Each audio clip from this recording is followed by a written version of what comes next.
Traweh arang-arang kowe njaluk Lailatul Qadar. Lailatul Qadar wis kliwat. Wingi wis Dzulhijjah wingi kan Pak. Sebagian ulama berpendapat Lailatul Qadar itu fi kulli sanatin. Apa fi kulli? Karena Lailatul Qadar berdasar nuzul Quran dan nuzul Quran itu bisa saja hari Arafah, bisa hari apa. Ada ulama mengatakan Ramadan, tapi bisa tanggal 1. Nah, kamu kan pemalas ikut yang partai 21, 23 karena kan wis akhir-akhir kan wis enteng. Sebenarnya Anda milih 21 berdasar ilmu apa berdasar enak lah, nak terbatas waktunya kan. Kan lebih sempit apa? Lebih apa? Sempit. Ya saya ulang lagi ya. Jadi Allah kalau ngajarkan hujah itu gampang sekali ya. Tadi amkhuliku min ghairi syai'in. Enggak apa-apa saya ada Tuhan kata Allah, tapi kamu harus punya logika. Alam raya ini diciptakan tanpa pencipta. Mau enggak kamu punya logika seperti itu? Bahwa alam ini yang wujud diciptakan oleh sesuatu yang tidak wujud. Mau enggak kamu punya logika itu? Enggak mau kan? Namanya wujud tentu diciptakan super wujud. Dan super wujud itu wajibil wujud. Dan itu Tuhan kita yang oleh Islam dinamai Allah. Bang, makanya nyebut Allah itu di surat-surat awal Quran tidak ada. Coba. Awal surat Quran itu surat apa coba? Iqra kan? Iqra itu ada enggak kata Allah? Enggak ada. Iqra bismi rabbika. Rabbika itu siapa? Allazi khalaq. Surat Mudatsir sama. Ya ayyuhal mudatsir qum fa'anzir wa rabbaka fakabbir. Ya sudah seperti itu. Ya ayyuhan nasu ubudu rabbakum. Rabbakum itu siapa? Allazi khalaqakum. Nah, kita ini keliru metode. Pemene wong tukang wiridan Allah, Allah. Tapi ra roh Allah iku sing sapa? Ya dia Allah, Allah, Allah. Dia nyifati Allah mau sing ngekei swarga, sing ngekei dhuwit, sing ngekei widadari. Jadi Allah disifati sesuai selera yang menguntungkan dia. Bahwa Allah ini yang ngampuni saya, kemudian saya masuk surga, kemudian ngeloni widadari. Makanya kalau dia jadi wali tak demo. Tak laporkan MK pokoknya. Tak suluh. Karena ini wali pecundang. Bagaimana mungkin calon wali pikirannya khadun nafsi? Kalau ulama agak gitu, mendikan Allah, Allah, Allah itu zat paling penting di dunia. Maka akan saya maklumatkan di dunia bahwa orang kembali ke Allah. Caranya gimana? Akan saya kenalkan Allah lewat logika. Caranya apa? Kita sifati wajibil wujud. Kita sifati Rabbukum wa Rabbu abaikumul awalnya. Dengan sifat-sifat yang semuanya mengarah ke dikjayaan Allah Subhanahu wa taala. Iku jenenge kowe bener-bener ulama. Itu disebut balwa ayatum bayinatun fi suduril ladzina utul ilm. Makanya ulama itu orang yang luar biasa. Sampai disebut innama yakhshawaha min ibadihil ulama. Ahli ibadah itu rapati wedi pangeran. Masih wiridan istighfar nangis rapati wedi pangeran. Gayane tok nangis. Karena sebenarnya dia nangis wedi ra mlebu swarga. Mlebu swarga gak iso ngloni. Dari itu aja orientasinya itu. Makanya benar Kanjeng Nabi nak gojlok orang alim satu itu lebih utama dibanding 1000 ahli ibadah. Bahkan Nabi pernah ngendikan sangat ekstrim. Fadlul alim alal abid kafadli ala adnakum kata Nabi.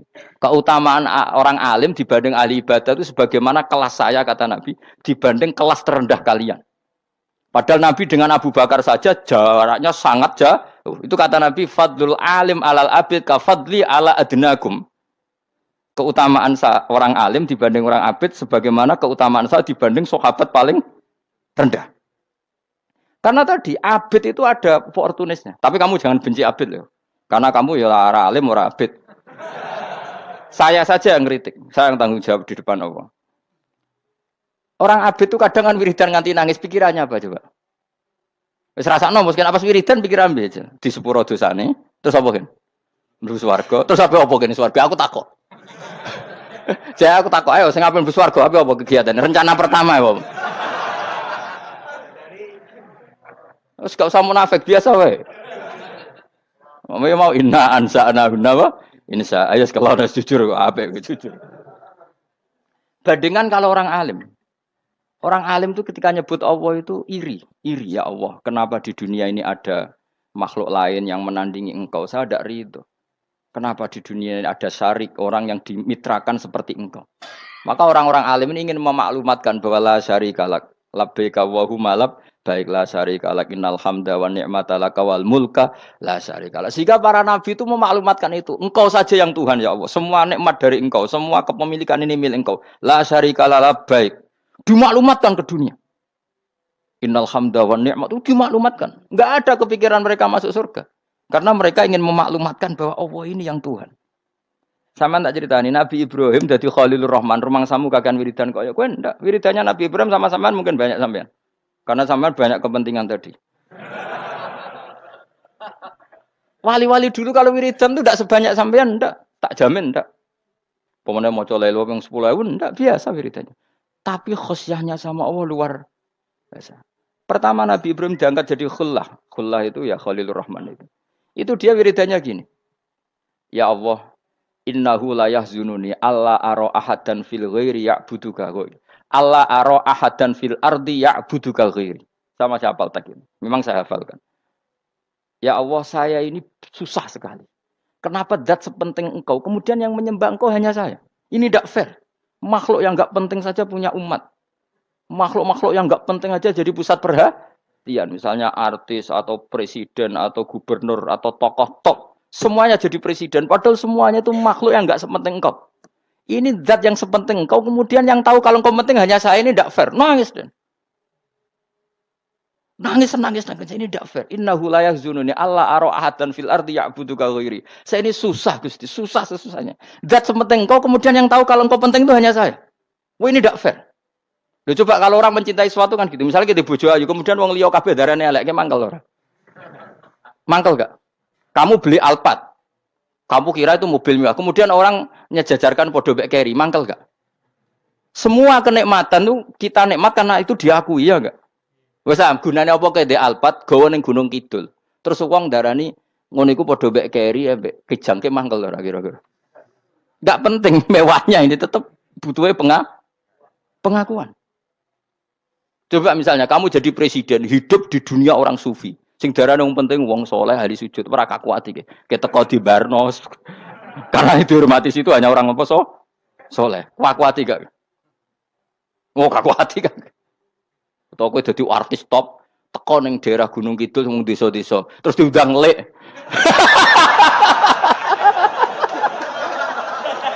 Oh, mangkel kae. Le bayangno.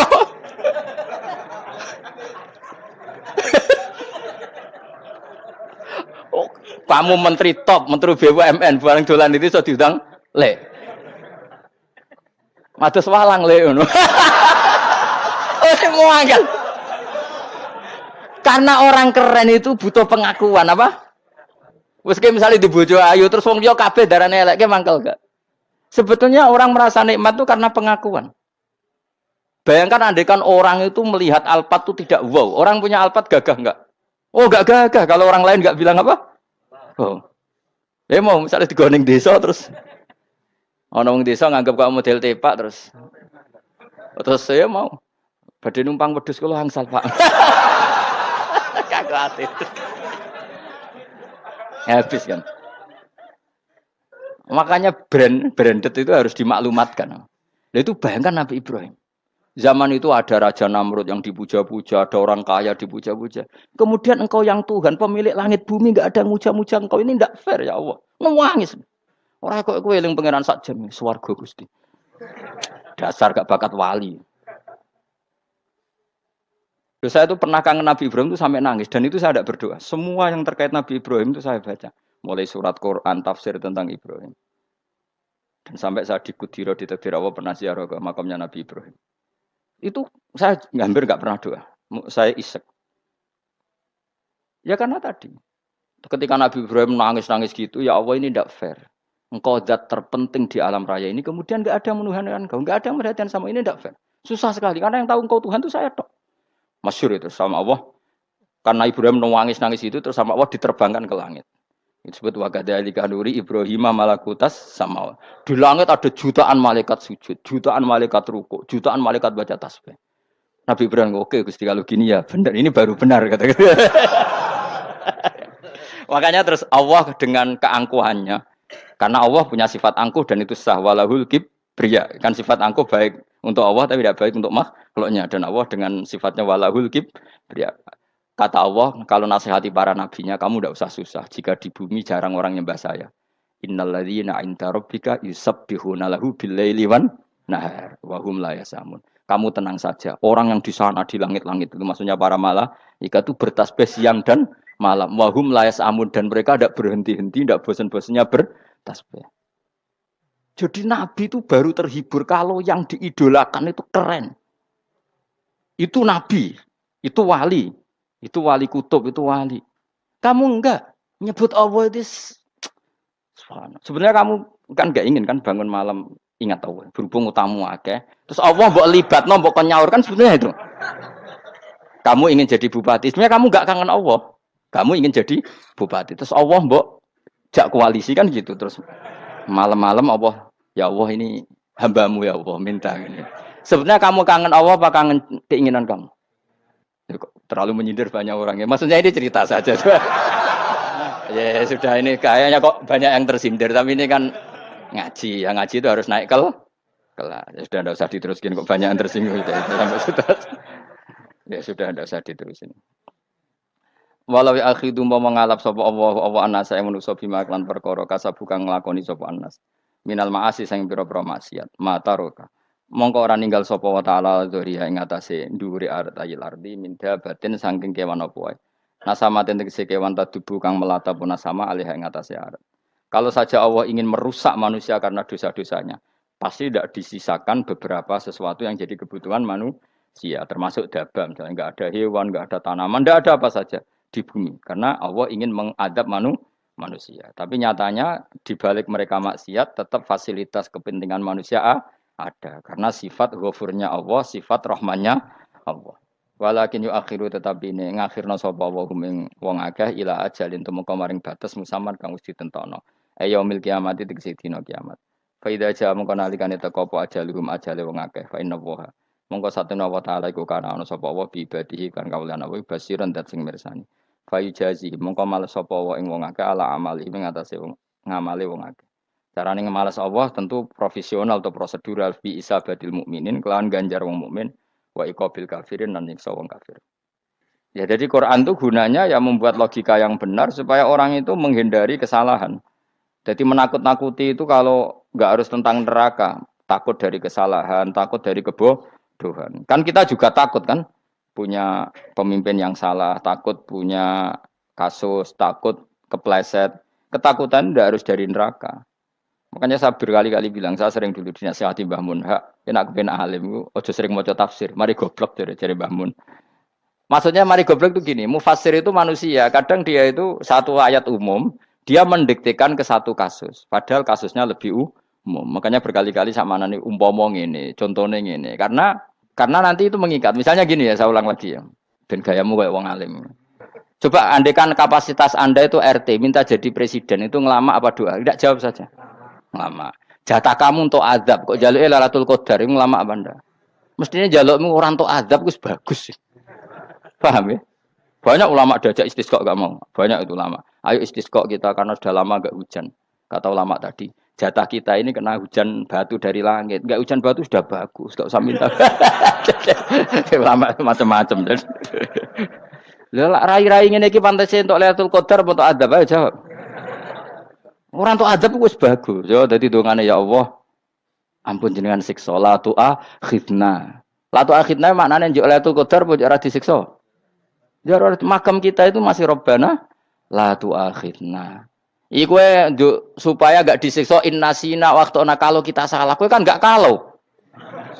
Wah sudah salah. Jadi donga innasina waqtuna sange apikane pangeran wae ditambahin. Kalau kita salah. Kalau kita kan sudah tidak kalau lagi sudah. Sudah jelas salah berkali-kali lagi. Mbok wong diisin. Julak jaluk Lailatul Qadar gak diisin. Tapi oleh wong pangeran apian. Pangeran kan tapi misalnya pangeran ora aku luwe apian timbang aku. Jadi sowe disahno permintaan. Tapi gak dikabulno. Mau disahno tapi ora usah apa? Disahno iku iman jalin jan wong goblok piye meneh, macam-macam. Makanya doa paling fair itu ya Rabbana dzolamna anfusana wa lam taghfir lana wa tarhamna lanakunanna. Makom kita itu di sepuro pangeran.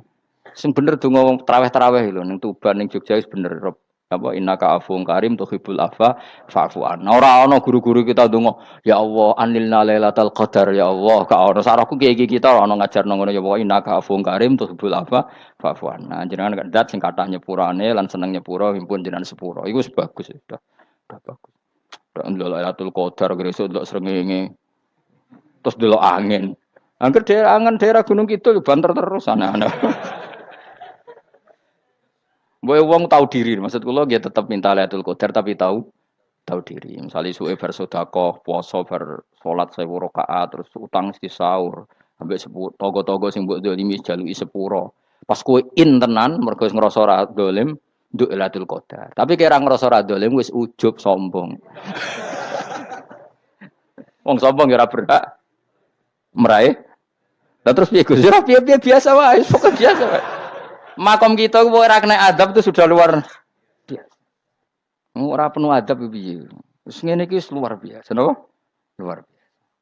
Mpun nang ngandel kula. Mesti ngene iki wis keadaan seperti ini terus. Soale dongane wae lho Rabbana la tu'akhidna bin nasina wa akhtana. Itu jadi itu sudah luar biasa. Nah, ini kan teruskan dawuh Mbah Mun ya. Misalnya Allah bilang gini, fattaku, maka takutlah kamu. Biasanya mufasir ditambahi minan nar, maka takutlah kamu masuk.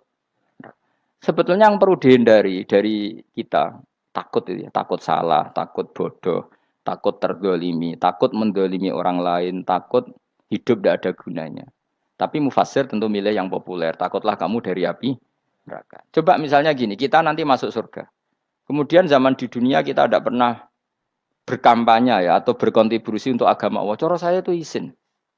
Kata Imam Malik, saya masuk surga. Kemudian orang yang mencintai saya masuk surga itu saya malu. Rasulullah juga gitu. Saya sebagai pemimpin umat, saya malu masuk surga. Dan satu dari umat saya masih masuk neraka. Jadi ulama dulu tuh ketakutannya bukan sekedar masuk neraka, takut malu, takut bodoh, takut keliru, takut. Saya misalnya nanti masuk surga itu malu, andaikan saya tidak pernah ngajar tafsir Jalalain. Malu saya. Karena kalau tanya Allah, hak kenapa pun swarga? Terus dilebokno swarga. Tapi kalau pernah baca tafsir jalan kan ono kerene. Keren artinya saya pernah mengkampanyakan Quran, pernah mengkhidmati Quran, pernah ngitmai kitab engkau ya Allah. Saya pernah ngitmai umatnya Rasulullah yaitu sampean kabeh. Pernah mulang, pernah sowan. Saya tiap bulan sowan jenengan gak sopan tapi. Mulane kira usah bales sowan rono malah ganggu aneh-aneh. Kadang santri yo pidol, wis diulang cek sowan. Orang tuh kiai kalau sudah di rumah tuh milik keluarga biar fair. Bermulang cek assalamualaikum terus kiai ini kagok keluargane ku kapan? Boyo mikir bocah ora karo-karuan. Jadi seneng ya di ilmoni, napa seneng ya di ilmoni. Saya ulang lagi ya. Nah, kata yang ditafsir itu sering tidak mengikat. Makanya kata Mbah Mun, baca tafsir itu dikurangi. Maksudnya dikurangi itu bukan apa-apa, maksudnya tadi kalimat yang ditafsir itu tidak mengikat. Yang mengikat itu yang kalimat di Quran. Nah, kalimat Quran itu umum, napa? Misalnya gini, Allah kalau gini. Ikdilu, kamu harus berbuat adil. Lalu adil itu misalnya mufasir menafsiri, adil itu menyamakan di antara dua orang konflik. Misalnya di MK 01 dan 02 dianggap sama, itu namanya adil. Itu kan dawai mufasir.